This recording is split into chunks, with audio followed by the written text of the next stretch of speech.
Well, hello out there, you crazy comic book fans. Real quick, I'm going to talk about one of my favorite comics. Like, if I redid my top 10 list, this still would make it in there. And it's a little known Alan Moore story. Used to mention this a lot over the years. But before we get to this, I'm going to give you a little background here. Alan Moore wrote a handful of Superman stories proper in the 80s when he was at DC. The great thing about his Superman is that he didn't just show that there's still life in Superman, is that Superman never lost the life he had. A lot of people would complain that writing Superman stories were incredibly hard because he was too powerful. This is basically the Silver Age Superman before the revamp by John Byrne in '86. But he wrote the Superman annual for the man who has everything that has been adapted. There's been adaptations in the Justice League cartoon. An episode of CW Supergirl did what I consider a horrendous version of it for Supergirl. I was like, okay, quick nod. And when Alan Moore was on Swamp Thing, he did this fantastic story in DC Comics Presents, and I really lucked up. I was collecting this series as it was coming out on the stands. It was a team up story. This is my original. It's time to change this bag. Apparently, it's probably a 30-year-old bag. But anyway, yeah, but this story was fantastic. He mixed his Swamp Thing that he was on with a Superman story, and that was the whole point. Is that when Alan Moore wrote stories, they were Superman stories, and then basically they had the idea of, since they were ending Superman and having him revamped on his 50th anniversary after Crisis by John Byrne, they decided, like, what could we do here? And they were like, well, let's do it if this was the actual last story of Superman. So we have Whatever Happened to the Man of Tomorrow that came out in two parts. These are my original issues that I got off the rack along with upgrades. And honestly, it's not so much I was looking for upgrades. I grab these books whenever they are in a dollar box or something. And this story was so fondly remembered that this was the goodbye to the actual, not Golden Age, but Silver Age Superman that Alan Moore wrote, which was just fantastic. It's one of those books I try not to overhype, but it was so loved, in my opinion, that even Jeff Loeb, I have the original issues of his Superman Batman series. He did the first 26, I believe. But it was so loved that he had a time traveling story with Superman and Batman. It had all these alternate timeline versions.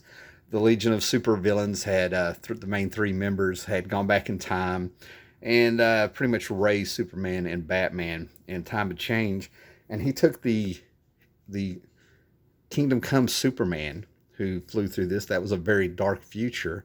And when Superman and Batman had been able to change time the way it was supposed to have been, it brought us back to Jordan Elliott, the identity of Superman when he had no powers, and he got his goodbye.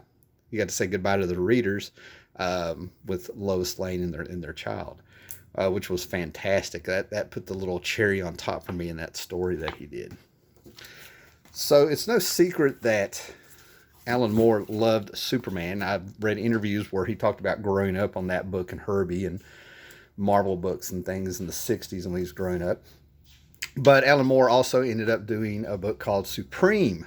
He revamped this entire title, even though he came on this image book created by Rob Liefeld, where it was a version of Superman.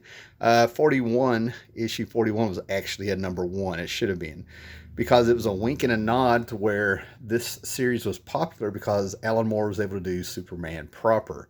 All you had to do was sort of squint your eyes and know your Silver Age Superman stories, and you would catch definitely what was going on. And I love the wink and the nod that they continued doing because they got Jerry Ordway, who had been plotting and drawing on Superman off and on, with Marv Wolfman, John Byrne, and did some Adventures of Superman all on his own. They got him to do this cover, which I thought was fantastic. And as they continued, basically these were, the Superman stories. Well, that wasn't the only time they had done those. And this Supreme series, I think is fantastic. I really do. But in Wildcats, Alan Moore worked in Image. I remember the interview where he was talking about he loved Image because they were putting out comic books the way companies put out pop rock records in the 60s, just churning them out. And he came on Wildcats into this great arc. The Wildcats had been on a mission, I guess, out in space. Everybody thought they had been blown up and killed, the original Wildcat team. So Mr. Majestic had popped up. He'd been around about a year. He popped up in Wildcats number 11, I believe. And this was a Superman archetype. He ended up getting a brand new band of Wildcats on Earth while the Wildcats proper had returned to their home planet. That's a whole other video. But Mr. Majestic was just a flat out Superman ripoff, but it's acknowledged. That's what I like about it. That's why these versions of Superman, if you will, don't bother me, because they're acknowledged. They don't make any jokes. They never made any jokes or any denial that that's what they were. And Mr. Majestic basically had a whole different attitude than Superman. He was more Machiavellian, maybe, is a way to put it, where Superman was very subtle and had some charm to him and tact. This guy was like, you're a criminal. He didn't believe in due process. You just get the criminals and go. But he was written like a Golden Age character. That's what was very cool about him. I had planned on opening up a page or two, opening this book up, reading a page or two of his monologue, but we'll just move along here. So when DC bought up Wildstorm, I love the fact that they pulled in Mr. Majestic in there. And this led into a Mr. Majestic crossover, more or less, I think. What was this? The Mr. Majestic? I think they ended up switching places. And we got to see the difference between how Superman uses his powers and how Mr. Majestic uses his powers. This also cracked me up because the first time I had heard the name Mr. Majestic, it was the name of a movie with Charles Bronson in the 70s, who was a Vietnam vet trying to keep his watermelon farm from going out of business. And, of course, it's a Charles Bronson film, so there was more going on to that. Now, in the 90s, 1993 going into 94, it was major news that Superman was being killed off, and all these other versions of Superman were popping up, taking up the other books just to have him coming back. So Alan Moore, not only was this going on in the 90s, Superman had already died. This a lot of people who weren't, in my opinion, people who didn't read comic books probably really thought Superman was gone. That's why this issue sold so much. But us guys who read comics, we had our doubts, if anything. So Alan Moore had given us a very dark story with a very fairy tale ending for Superman. And he brought in Mr. Majestic's 3 years later. And after having Superman die, then come back, I loved how this one floated under the radar. This is a Wildstorm Spotlight number 1. No idea if there's any other issues and stuff, but I totally got it just because it was Alan Moore and doing another Superman story. With all these Supreme books going on, probably around the same time, I got a big kick out of this. So basically, this is an actual, not that just the end of the last Superman story, if you will, what could have been if you squint your eyes real hard and got the wink and the nod, but it's also the end of our universe. I haven't read this in a couple years, so I'm kind of that damaged. Oh my, look at this. I'm gonna have to get another copy of this. I don't know what that is. Oh, it looks like it's rubbing off. Anyway, but with a wink and a nod, it actually starts on a planet where we get caught up with what's going on. Entropy has entered the universe. If I'm remembering right, what has happened is that there's a theory in physics that when the Big Bang happened, when all the matter and everything that makes the universe was one big ball, and an outside force came in, hit it, much like Superman's rocket coming to Earth.